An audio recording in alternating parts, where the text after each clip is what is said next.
The great hall of Camelot was a chamber of restless murmurs. Torches flickered along the high stone walls, and their flames seemed to dance and writhe with every whisper that slithered through the assembled court. Ever since the great emerald mountain dragon Frederick had returned to the heart of the kingdom, an uneasy current had rippled through the legendary Knights of the Round Table. The air, once thick with camaraderie and shared purpose, now felt thin and brittle. It was strained by a growing divide that threatened to fracture the very foundations of their sworn brotherhood. A dragon in their midst was a sight few had ever imagined, and its presence challenged everything they once believed. Some of the knights, particularly the younger squires and those who had witnessed Frederick's raw power firsthand, marveled at the dragon's immense wisdom and unexpected strength. They saw in him a powerful, almost divine ally, an embodiment of an older, wilder magic now bound in service to their king. They spoke in awe of his scales, which shimmered like 1,000 emeralds, and of the ancient knowledge that resided in his golden eyes. To them, Frederick was not a beast, but a miracle, a living symbol of a new and brighter age for Camelot, where man and myth could stand side by side against the encroaching darkness. Yet, for every voice raised in praise, another was lowered in suspicion. Older knights, men who had fought countless battles against monstrous creatures and dark sorcery, could not shake their deep-seated distrust. They muttered in shadowed alcoves that no beast, no matter how noble it appeared, could ever truly be trusted. They remembered tales from their childhood, stories of dragons laying waste to entire villages for sport, of their insatiable hunger for gold and power. To these hardened warriors, a dragon was a dragon. It was a creature of fire and instinct, and its place was far from the sacred halls of Camelot, not beside their king.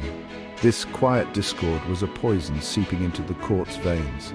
Friendships that had been forged in the heat of battle began to cool, strained by opposing views. Knights who once shared their mead and their fears now exchanged guarded glances across the long oak tables. The unity that had been Camelot's greatest strength was beginning to fray at the edges. The shadow of Frederick's magnificent wings did more than just block the sun. It cast a long, dark pall of doubt and division over the hearts of men who had once been inseparable, sowing the seeds of a conflict that would soon blossom into open betrayal.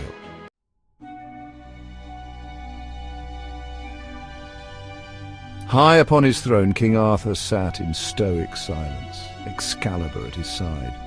The court was divided, tension thick as torchlight flickered across worried faces. Arthur trusted the Emerald Dragon, but his knights' doubts threatened the unity of Camelot.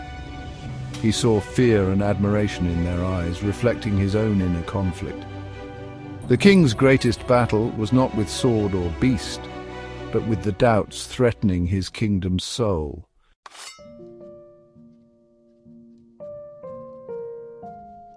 Sir Alaric, once a pillar of Camelot's defence, now felt invisible. The arrival of Frederick the Dragon drew all eyes, leaving Alaric's years of loyalty and sacrifice overshadowed. He watched, forgotten, as younger knights admired the dragon's power, his own purpose fading. Alaric, the valiant knight, was now a relic, lost in the shadow of dragon wings. That night, sleep offered Alaric no escape. The cool sheets felt like a shroud, and his mind churned with unrest. He rose, dressed, and slipped into the misty streets of Camelot.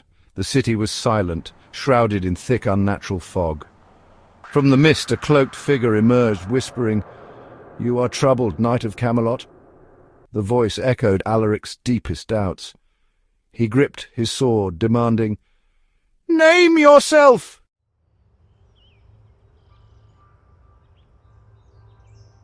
The cloaked figure emerged from the mist, laughter cold and calculated.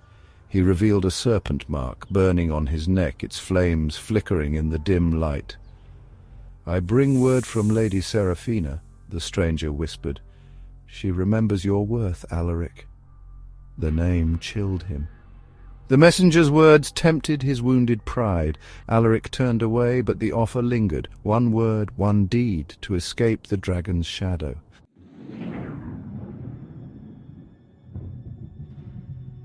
The day dawned grey and heavy, mirroring Alaric's turmoil. The messenger's words haunted him. A serpent's promise, a prophecy he could not escape. As the knights prepared to ride out, Alaric knew his moment had come.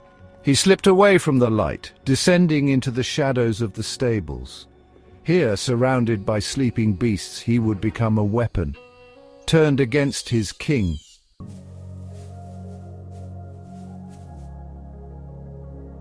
Deep within the cavernous stables, shafts of dusty light pierced the gloom, illuminating Frederick's massive, custom-forged armor. Alaric approached, his footsteps muffled by straw, hand trembling as he touched the cold metal. This armor, a symbol of Camelot's strength, was now his target. He drew a file, weakening key clasps and chains, betraying his oath with every stroke. In the silence, Alaric knew he was no longer a knight, but a saboteur.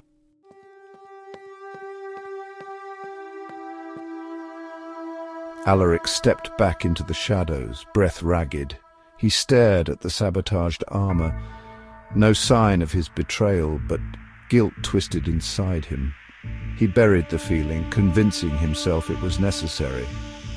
As he left the stables, his reflection showed a stranger, haunted, changed. The small act he'd committed was a seed of destruction. Now he could only wait to see what fruit it would bear.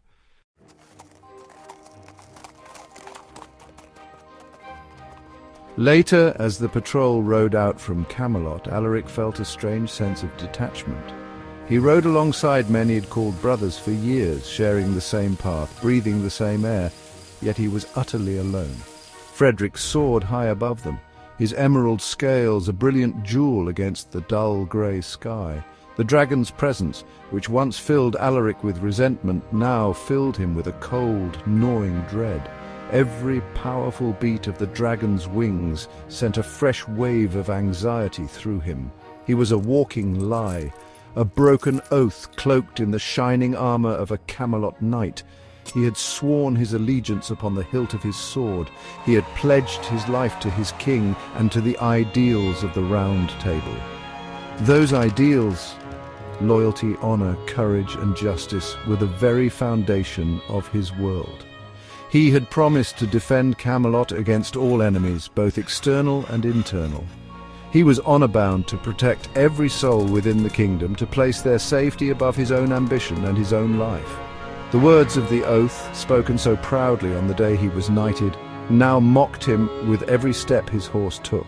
He had not just bent his oath, he had shattered it completely. The weight of this truth was a physical burden. It felt heavier than his chainmail, colder than the steel of his helmet.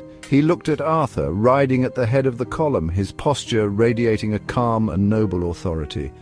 Arthur, who trusted him. Arthur, who had given him a place of honor at his side.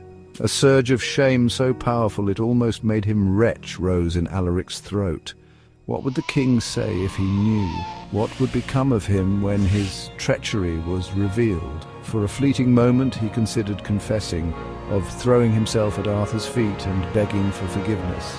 But it was too late. The serpent's bargain had been struck. The deed was done.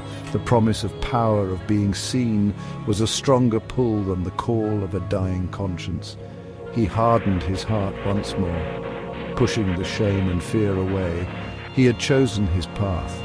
He was no longer Sir Alaric. Royal Knight of Camelot, he was a conspirator, a man who had sold his soul for a chance to step out of a shadow. He had broken his oath not just to his king, but to himself. And as they rode deeper into the valley beyond Camelot's walls, he knew that the consequences of that betrayal were fast approaching.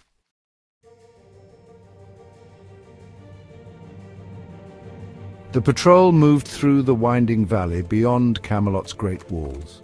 The air was still, the sky grey, and even the birds were silent. Suddenly, the ground trembled, making the horses skittish. The earth exploded upward in a shower of rock and soil. From the chasm, a monstrous worm erupted, its eyes burning orange, smoke billowing from its maw. The knights drew their swords, bracing for battle as the valley became a battlefield.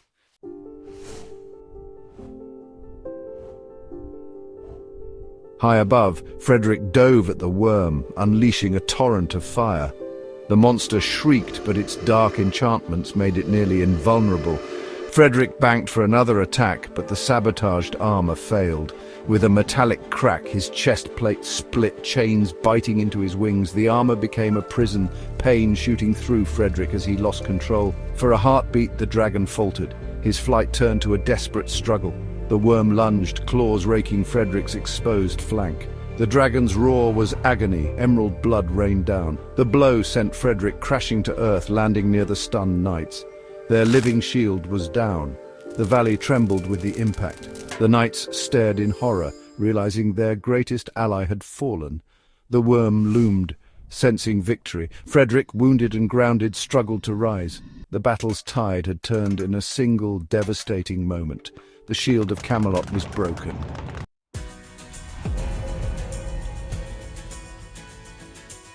Frederick's fall ignited a fury in Arthur. "For Camelot!" he roared, rallying his knights. They charged, steel and valor clashing against dark magic. Merlin raised his staff, lightning striking the worm and stunning it. Arthur seized the moment, spurring his horse forward. Excalibur gleamed. A beacon of justice, the worm turned, unleashing black fire. But Arthur was faster. He drove Excalibur into the beast's eye, the blade sinking deep. The creature's life flickered out, its body collapsing. Silence fell as the knights gathered around their king. The fury of a king had ended the threat. The valley was still, the battle won. Arthur stood over the slain worm, breathless. The cost of victory was clear in the wounded dragon at his side. The knights looked to Arthur, awaiting his next command. The shadow of betrayal lingered unspoken. Camelot's fate hung in the balance.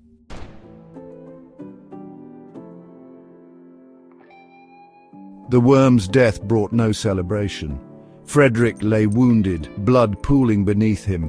Arthur rushed to his side, Excalibur slick with ichor.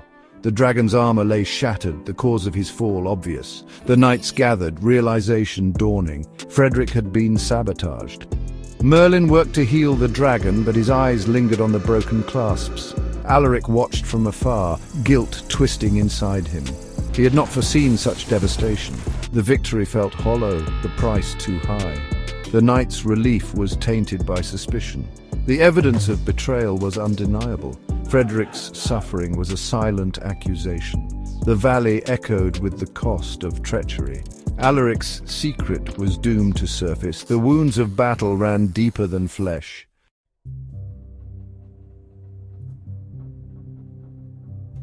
The return to Camelot was silent and grim. Frederick, too weak to fly, was carried by the knights. Every groan from the dragon deepened the sense of betrayal. In the castle courtyard, his ruined armor was laid out for inspection.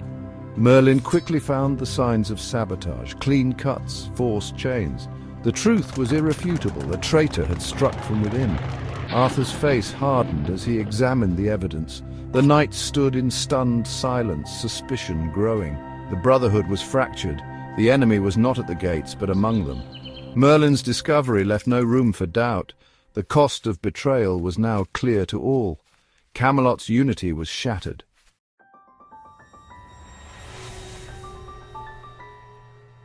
Arthur's gaze fell on Alaric, whose composure crumbled. Guilt overwhelmed him. He could not meet his king's eyes. The knights stepped away, isolating the traitor. Alaric was brought before Arthur, stripped of his arms and honor. He knelt, trembling, in the great hall. Arthur's voice was cold. "You swore an oath to Camelot! To betray it is the foulest of crimes." Excalibur gleamed, judgment imminent. Arthur demanded a defense. Alaric stammered, "I only wanted to matter again. The dragon took our glory. I felt like a shadow." His excuse rang hollow, even to himself. The hall was silent, his confession echoing. The weight of his betrayal was undeniable.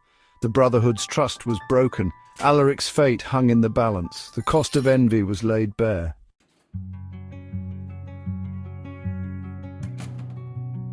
Silence gripped the hall as Arthur prepared to pass judgment.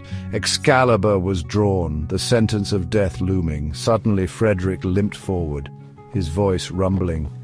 Mercy is the mark of a great king. The court gasped, "Mercy for the traitor." Frederick's gaze was unwavering. "But betrayal must carry weight. If forgiven too easily, it will fester." Arthur faced a choice, vengeance or wisdom. He sheathed Excalibur. "Sir Alaric, you endangered Camelot. You are stripped of knighthood, your name erased, your shield blackened. You will live in exile, banished from these walls. Let all remember, loyalty is Camelot's lifeblood." The hall was silent as Alaric was led away. Frederick's plea had tempered justice with mercy. The kingdom would heal, but scars would remain. Camelot's unity had been tested and survived.